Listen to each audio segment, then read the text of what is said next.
जिले की हलचल। आकाशवाणी लखनऊ से प्रस्तुत है जिले की हलचल। आज सुनिए आजमगढ़ और चित्रकूट जिलों की हलचल। पहले सुनते हैं आजमगढ़ जिले की हलचल। आलेख और स्वर है नरेंद्र प्रताप का।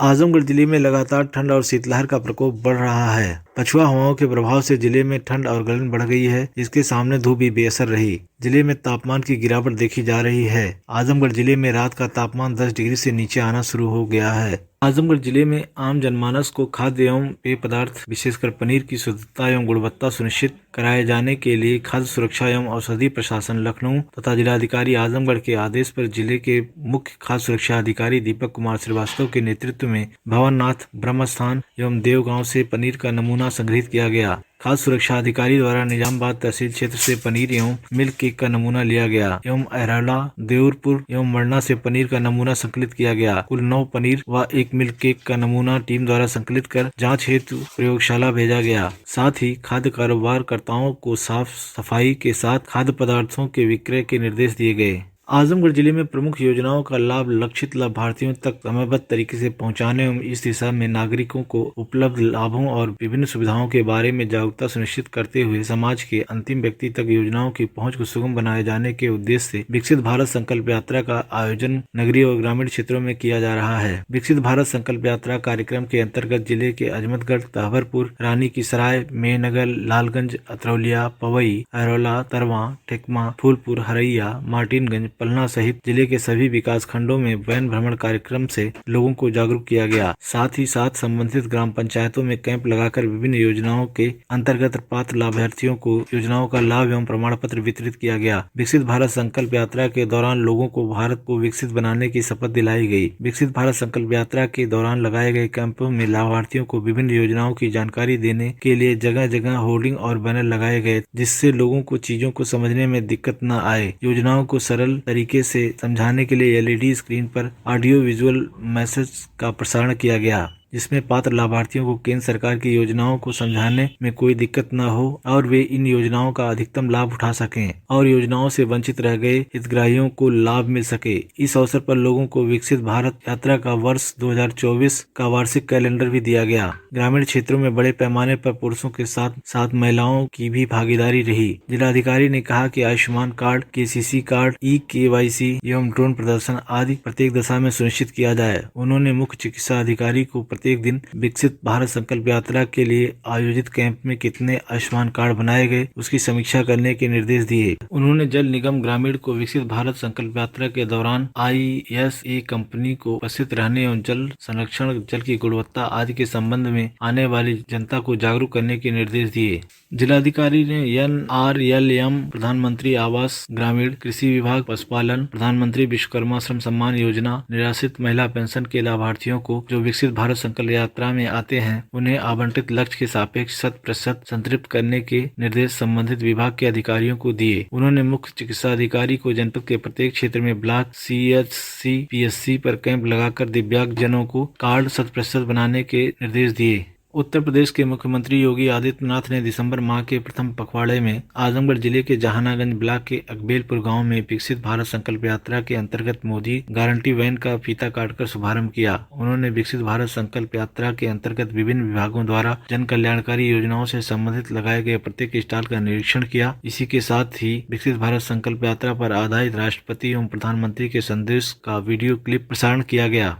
केंद्रीय विद्यालय हीरापट्टी में बेटी बचाओ बेटी पढ़ाओ पखवाड़ा के अंतर्गत महिला एवं बाल हितों से संबंधित विषयों पर जागरूकता कार्यक्रम आयोजित किया गया। जिला महिला अस्पताल में बेटी बचाओ बेटी पढ़ाओ पखवाड़ा के अंतर्गत कन्या जन्मोत्सव बनाया गया, जिसमें बच्चियों की माता को बेबी किट वितरित किया गया। इसके अंतर्गत जिला समन्वयक श्रीमती अन्नू सिंह द्वारा कन्या सुमंगला योजना, बाल सेवा योजना, कोविड सामान्य स्पॉन्सरशिप योजना, दहेज प्रथा, बाल विवाह, घरेलू हिंसा, लिंग विहित जैसी कुप्रथा, कन्या भ्रूण हत्या, लिंग आधारित हिंसा, लिंग समानता आदि योजनाओं के बारे में विस्तार से बताया गया। इसी के साथ ही महिलाओं की सुरक्षा के दृष्टिगत helpline number 1090, women power line 181, महिला हेल्पलाइन 1076, मुख्यमंत्री हेल्पलाइन 112, पुलिस आपातकालीन सेवा 1098, चाइल्ड हेल्पलाइन 102, स्वास्थ्य सेवाएं एवं 108 एम्बुलेंस सेवाओं के बारे में बताया गया। दिसंबर माह में आजमगढ़ जिले को डायल 102 की 13 एम्बुलेंस नई मिली हैं। जिले में डायल 102 की कुल 52 एम्बुलेंस संचालित हैं। उन्हीं में से 13 एम्बुलेंस पुरानी हो चुकी थी, उसे रिप्लेस करके शासन स्तर से 13 नई एम्बुलेंस आई हैं। जिलाधिकारी विशाल भारद्वाज ने कहा कि इससे जिले में दूरस्थ रहने वाली गर्भवती महिलाओं एवं नवजात शिशुओं के इलाज व जाँच के लिए अस्पताल लाने एवं ले जाने में किसी भी परेशानी का सामना नहीं करना पड़ेगा। आजमगढ़ जिले की हलचल के बाद आइए सुनते हैं चित्रकूट जिले की हलचल। आलेख और स्वर है अजय प्रताप सिंह का। चित्रकूट में चल रहे जल जीवन मिशन निर्माण कार्यों को देश में प्रथम स्थान मिला है।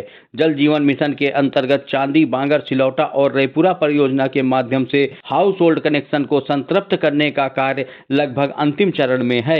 इस उपलब्धि पर निर्माण एजेंसी को जिलाधिकारी अभिषेक आनंद ने सम्मानित किया। उन्होंने कहा कि पूरे देश में फास्टेस्ट मूविंग जिले का तमगा चित्रकूट को हासिल हुआ है।